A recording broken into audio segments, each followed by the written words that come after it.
नमस्कार दोस्तों, स्वागत है आपका हमारे चैनल रणनीति में। दोस्तों, क्या आप जानते हैं कि भारत अब एक ऐसी मिसाइल खरीदने जा रहा है जो 400 किलोमीटर दूर से दुश्मन के विमानों को मारकर गिरा सकती है और इसकी रफ्तार मैक 6 यानी आवाज की रफ्तार से 6 गुना तेज है। दोस्तों, रूस ने भारत को अपनी सबसे खतरनाक air to air missile R-37M एक्सहेड देने का प्रस्ताव दिया है और ये डील भारतीय वायुसेना के लिए गेम चेंजर साबित हो सकता है। तो वीडियो को अंत तक देखिएगा क्योंकि आज हम जानेंगे ये मिसाइल कितनी खतरनाक है और क्यों चीन और पाकिस्तान इससे परेशान है। दोस्तों, इस डील की शुरुआत एरो इंडिया 2025 में हुई थी, जहां रूस ने भारत को R-37M मिसाइल की पेशकश की थी और हाल ही में दोनों देशों के बीच इस डील को लेकर बातचीत शुरू हो गई है। यह मिसाइल नाटो की भाषा में AA-13 एक्सहेड के नाम से जानी जाती है, जिसे रूस की वैम्पल डिजाइन ब्यूरो ने बनाया है और ये पहले से ही रूसी एयरफोर्स के Su-35, Su-57 और MiG-31 जैसे विमानों में इस्तेमाल हो रहा है। दोस्तों, अब आइए समझते हैं कि आखिर ये R-37 मिसाइल क्या चीज़ है। तो ये एक hypersonic long range air to air missile है जिसकी मारक क्षमता 300 से 400 किलोमीटर तक है, यानी ये किसी दुश्मन के विमान को 400 किलोमीटर की दूरी से ही ढेर कर सकती है और इसकी स्पीड मैक 6 यानी 7400 किलोमीटर प्रति घंटे से भी ज़्यादा है, जो इसे दुनिया की सबसे तेज एयर टू एयर मिसाइल बनाती है। दोस्तों, इस मिसाइल में रॉकेट बूस्टर लगा होता है जो इसे लंबी दूरी तक जाने में मदद करता है और सबसे खास बात यह है कि यह एक फायर एंड फॉरगेट मिसाइल है, यानी एक बार लॉन्च करने के बाद यह खुद ही अपने टारगेट को ढूंढकर मार देती है और पायलट को इसके बारे में सोचने की ज़रूरत तक नहीं होती है। इस मिसाइल का वेट 510 केजी है और इसकी लंबाई 4 मीटर से ज़्यादा है। इसमें 60 किलोग्राम का हाई एक्सप्लोसिव फ्रेगमेंटेशन वॉरहेड लगा होता है जो प्रॉक्सिमिटी फ्यूज और कॉन्ट्रैक्ट टारगेट सेंसर से लैस है। इसकी गाइडेंस सिस्टम में इनर्शियल कंट्रोल, रेडियो करेक्शन और एक्टिव रेडार होमिंग का कॉम्बिनेशन है जो इसे बेहद एक्यूरेट बनाता है।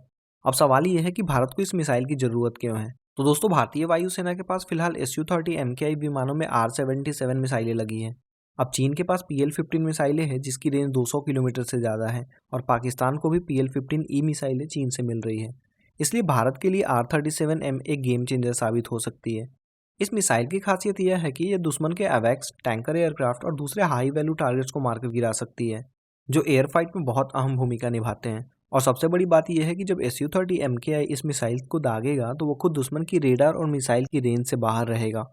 दोस्तों, चलिए बात कर लेते हैं इस डील के बारे में। तो सूत्रों के मुताबिक भारत और रूस के बीच 200 से 300 मिसाइलों की खरीद को लेकर बात चल रही है और इस मिसाइल की कीमत करीब $1.5 बिलियन यानी लगभग 12,000 करोड़ रुपए तक हो सकती है। और सबसे बड़ी बात यह है कि रूस ने भारत को ये मिसाइल मेक इन इंडिया के तहत भारत में ही बनाने का ऑफर दिया है, यानी टेक्नोलॉजी ट्रांसफर भी होगा। इस मिसाइल को भारत डायनेमिक्स, BDL या हिंदुस्तान एरोनॉटिक्स लिमिटेड HL की फैक्ट्रियों में बनाया जा सकता है और अगर सब कुछ ठीक रहा तो डिलीवरी 2027 से शुरू हो सकती है। दोस्तों, भारतीय वायुसेना के पास 272 Su-30 MKI विमान हैं और इन सभी को अपग्रेड किया जा रहा है ताकि इनमें R-37M मिसाइलें फिट की जा सके।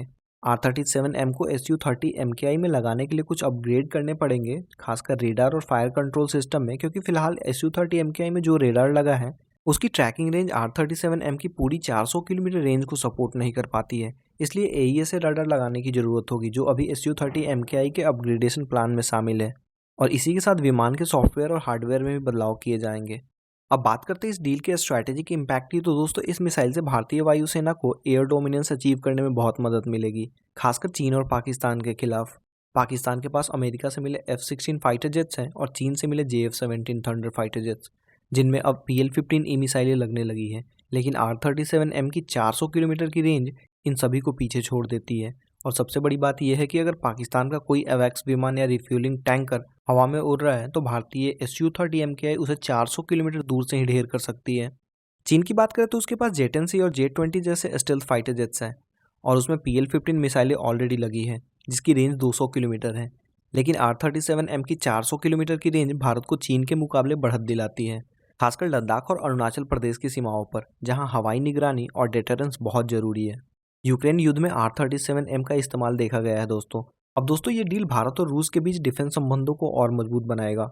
रशिया यूक्रेन युद्ध के बावजूद भारत ने रूस के साथ अपने रक्षा संबंध बनाए रखे हैं और भारतीय वायुसेना के बेड़े में Su-30 MKI, MiG-29 जैसे रूसी विमान और ब्रह्मोस जैसी मिसाइलें पहले से शामिल है। इसलिए ये डील दोनों देशों की रणनीतिक साझेदारी को दर्शाती है और भारत की रक्षा जरूरतों को पूरा करने में रूस की अहम भूमिका को उजागर करती है। दोस्तों, अब कुछ लोग सवाल उठा सकते हैं कि भारत अपनी अस्त्र मिसाइलें क्यों नहीं इस्तेमाल करता। तो दोस्तों, अस्त्र मार्क 1 की रेंज 110 किलोमीटर है और अस्त्र मार्क 2 जो अभी डेवलपमेंट में है उसकी रेंज 160 किलोमीटर से 200 किलोमीटर होगी। अस्त्रा मार्क 3 की रेंज 350 किलोमीटर तक होने की उम्मीद है, लेकिन यह अभी कई साल दूर है और उसके मास प्रोडक्शन में भी टाइम लगेगा। इसलिए R-37M को खरीदना एक तत्काल ज़रूरत है, जो भारतीय वायुसेना की लंबी रेंज की मिसाइलों की कमी को पूरा करेगा। और अस्त्रा प्रोग्राम को जारी रखा जाएगा क्योंकि दोनों मिसाइलें अलग अलग भूमिकाओं के लिए उपयोगी है। R-37M अवैक्स और टैंकर जैसे बड़े धीमे टारगेट्स के लिए बेहतर है, जबकि अस्त्रा फाइटर जेट्स के खिलाफ बेस्ट है। दोस्तों, अगर आपको ये वीडियो पसंद आया तो लाइक ज़रूर कीजिएगा, अपने दोस्तों के साथ शेयर कीजिएगा और चैनल को सब्सक्राइब करना मत भूलिएगा।